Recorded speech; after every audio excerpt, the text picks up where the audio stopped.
Today's lesson objective is explain the meaning of a surd and its conjugate. So kita nak explain tentang surd dan juga dia punya conjugate.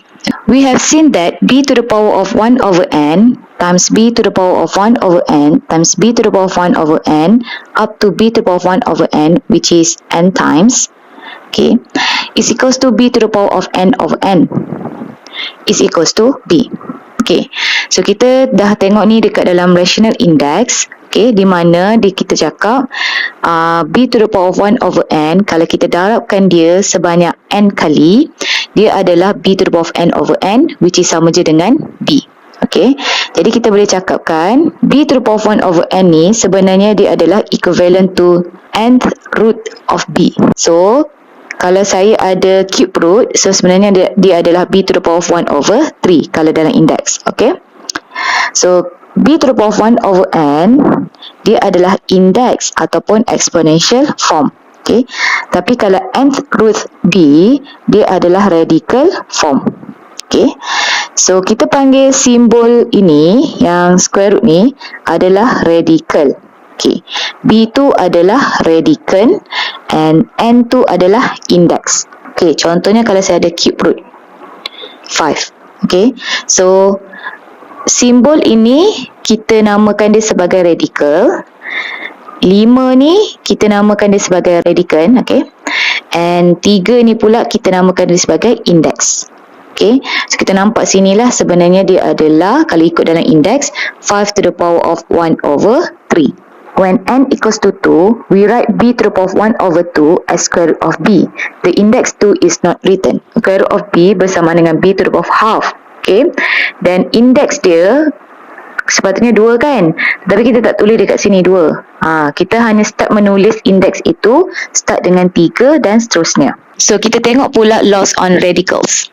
Let m and be positive integers and assume the root exists. Then nth root ab is equals to n root a times nth root b. Okay, so kalau kita tengok dekat sini, surd, kalau saya ada darab dekat dalam dia, saya boleh pecahkan dia menjadi surd a darab dengan surd b. Kemudian nth root m root a is equals to m times n root a, which is equals to m root n root a. Kalau saya ada sini power dia 3, sini power dia 5. Maksudnya power tu tadi, index tu tadi, kita boleh darabkan mereka. Ni 3, sini 5. So dia akan jadi 3 darab 5 dapat 15. So sini akan jadi 15. Ataupun sini akan jadi 5, sini akan jadi 3. Kita boleh changekan dia.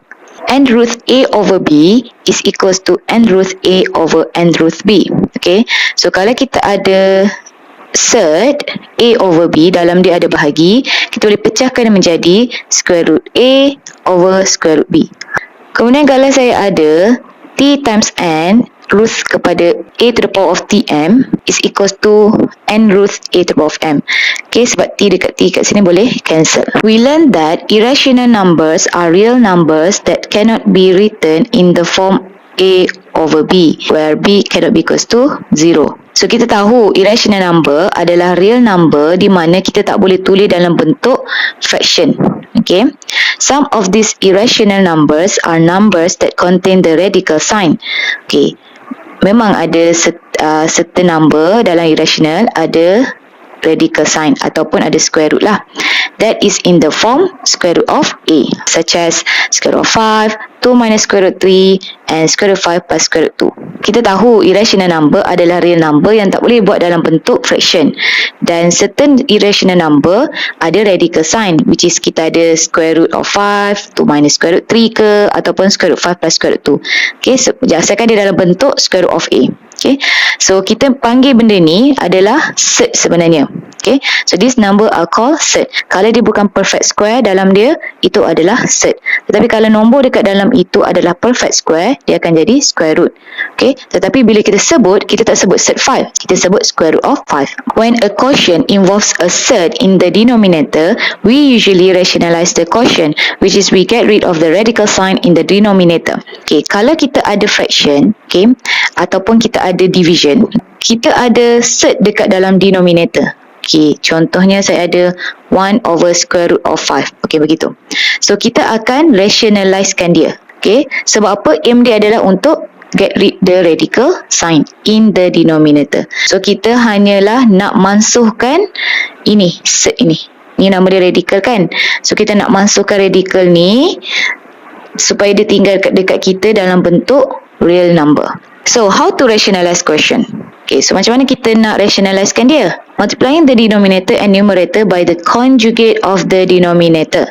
Okay, so cara kita nak rationalizekan dia adalah kita akan ambil denominator tu punya conjugate. Okay, so kalau saya ada square root of 5, jadi conjugate kepada dia adalah square root of 5 juga. Square root of A times square root of A equals to A. Macam tu. So saya akan darabkan dengan diri dia sendiri untuk saya mansuhkan radical sign ini. Okay. So kalau saya dah darabkan denominator, jadi saya kena juga darab dengan numerator supaya dia balance equation tu. When we multiply a cert by its conjugate, we will eliminate the cert. Sebab bila kita multiplykan dia dengan conjugate, kita akan eliminatekan cert tersebut. Tapi kalau saya ada square root of 5 plus 1, jadi apakah saya punya conjugate? Okay, so kita hanya ubah sign pada tengah-tengah. So conjugate adalah ubah sign di tengah-tengah. It doesn't matter pun cert tu duduk di mana, depan ke belakang ke, kita hanya ubah di tengah-tengah sahaja. So kita tengok dekat sini, rationalizing the denominator. If denominator contains the factor square root 3. So ini adalah contoh lah, kalau saya ada denominator saya square root 3, so saya kena multiplykan dengan diri dia sendiri, square root 3 juga. Okay, supaya saya boleh masukkan cert ini, so saya akan dapat 3 lah. Okay, kalau saya punya denominator tu ada faktor square root 3 plus 1, macam tadi, jadi conjugate dia adalah yang perubahan di tengah-tengah, macam tu. Okay, so kita tukar, kalau sini positif, dia akan jadi negatif. Sebab itulah dekat sini dia akan jadi darab dengan square root 3 minus 1. Okay, sebab bila kita darab pun, kalau kita expand kat sini, square root 3 times square root 3 which is equals to positive 3. Square root 3 minus 1 negative square root 3 plus 1 times square root 3 which is positive square root 3 which is cancel lah. Kemudian 1 times negative 1 which is negative 1. So we left dengan 3 minus 1 which is equals to 2. Kalau saya ada square root 2 minus 3, so ini pun samalah. Saya tukar di tengah-tengah. So dia akan jadi square root 2 plus 3. Kalau saya ada square root 5 minus square root 3, sama juga. Saya akan tukar di tengah-tengah. So dia akan jadi square root 5 plus square root 3. Jadi kita boleh buat conclusion di sini, di mana conjugate kepada square root A tambah square root B adalah square root A minus square root B. Okay. Ataupun square root of A tambah B, conjugate dia adalah square root of A tolak B. Okay. So conjugate ini perubahan sign pada tengah-tengah. Okay, kat sini kita ada remarks. Square root of A tambah square root of B, dia tak sama dengan square root of A tambah square root B. Ni salah So awak kena ingat ni adalah misconception yang selalu awak buat lah dalam cert. So yang ini square root of A darab dengan square root B, sebenarnya dia adalah square root of A darab B. So using the properties, we can simplify expressions involving certs in their simplest form. Okay. So kalau kita guna properties, kita boleh simplifikan expression yang melibatkan cert. Okay, pada form yang simple lah. Okay. The perfect nth power are removed from the radicand, that is n root a to the power of m, where m is greater than n, then n root a to the power of n times a to the power of m minus n is equals to n root a to the power of n times n root a to the power of m minus n, which is equals to a times n root a to the power of m minus n.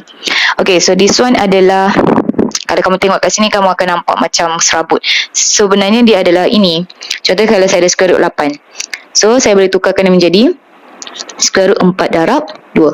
So dia akan jadi macam ni lah, square root 4 darab square root 2. So square root 4 adalah perfect square kan. So dia akan jadi sama dengan 2. So kita akan dapat 2 square root 2. Macam itulah. The denominator is rationalized. Maksudnya dekat sini adalah kita boleh guna properties ini untuk kita simplifikan expression yang melibatkan cert, di mana kita boleh tukarkan yang perfect n power ni lah, which is this one, tukar dia jadi simplest form. Okay, yang ini kita dah apply dah lah ni dekat dia yang properties of cert. Okay. Dan lagi satu, kita boleh guna dia untuk yang part denominator is rationalized. Let's do some example. Find the conjugate of the following cert: A square root 5 minus 2, B square root 17 minus square root 5, C, square root 2 plus 7. So, untuk A, saya nak cari conjugate kepada square root 5 minus 2. So, dia adalah square root 5 plus 2. Hanya perubahan pada tengah-tengah. Okay, so it doesn't matter pun cert tu duduk di mana, tukar sahaja di tengah. So, for B, conjugate dia adalah square root 17 plus square root of 5. So, for C, conjugate dia adalah square root 2 minus 7.